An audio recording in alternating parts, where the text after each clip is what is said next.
Wa ahsin ila jarika takun mu'minan. Berbuat baiklah engkau kepada tetanggamu, maka engkau akan menjadi orang yang beriman. Nabi menggunakan kata ahsin, berarti ihsan, bukan khair, bukan jayyid, bukan thayyib, tapi ahsin. Ahsin ini apa Pak Ustadz? Ihsan diambil dari kata ahsana yuhsinu ihsanan. Ihsanan kebaikan yang tidak terbatas.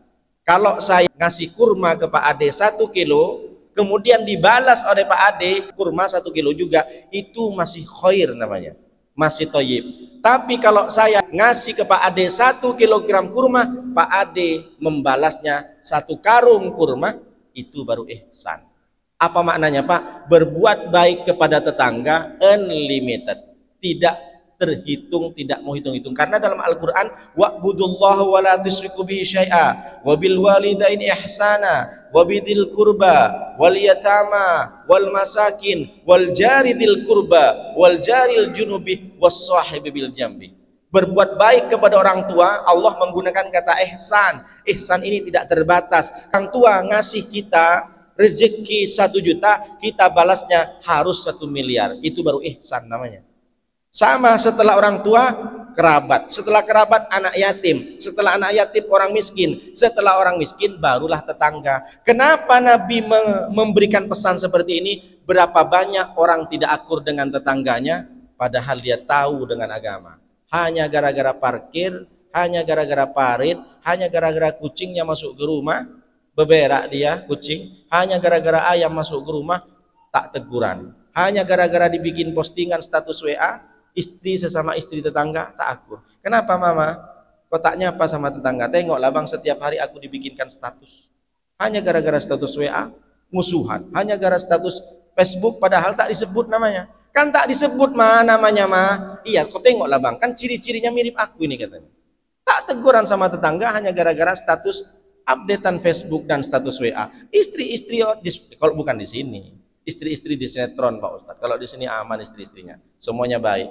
Apa maknanya? Kata Nabi SAW, dulu ada sahabat perempuan, kata sahabat nanya sama Rasulullah, ya Rasulullah, inna fulanatan, sesungguhnya perempuan itu tak disebutkan namanya.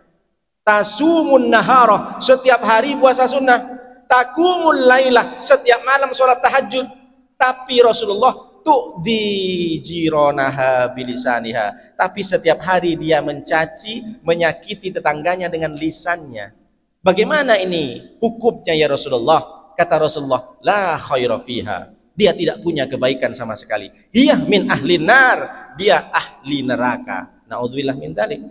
Rasulullah sudah menyampaikan Pak tentang masalah tetangga ini. Ada orang yang sering puasa sunnah, malamnya sholat tahajud, tapi dia menyakiti tetangganya, tidak teguran dengan tetangganya, dia musuhan dengan tetangganya. Kata Nabi, sampai kapanpun dia tak dapat kebaikan, dia termasuk salah satu dari ahli neraka. Na'udzubillah min dzalik. Itulah di hadis lain, na yu'minu billahi wal yaumil akhir falyukrim jarahu. Kalau kamu beriman kepada Allah, beriman kepada hari kiamat, muliakan tetanggamu. Jelas di situ bahwa orang yang beriman bukan hanya sekedar yang sholat, tapi dia juga memberikan kebaikan kepada tetangga. Hadis lain juga Nabi mengatakan, laisa bil mu'min, tidak diakui sebagai orang beriman, alladzi yabitu sya'banan, malamnya dia tidur dengan perut kenyang, wajaruhu ila jambihi jai'un, sementara tetangganya masih kelaparan.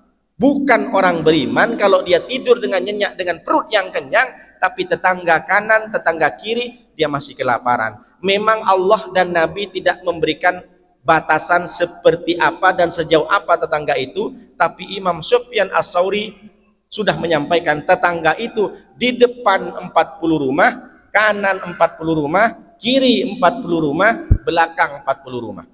Itu namanya tetangga. Kalau Imam Hasan As-Tsauri, dari saking banyak orang tak tahu dengan tetangga Pak, mati seminggu, tetangga kita tak ada yang tahu, baru ketahuan busuknya.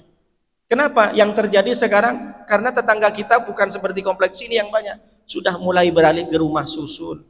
Dia tak tahu di atas tuh ada bangkai yang sudah mati seminggu. Naudzubillah min dzalik.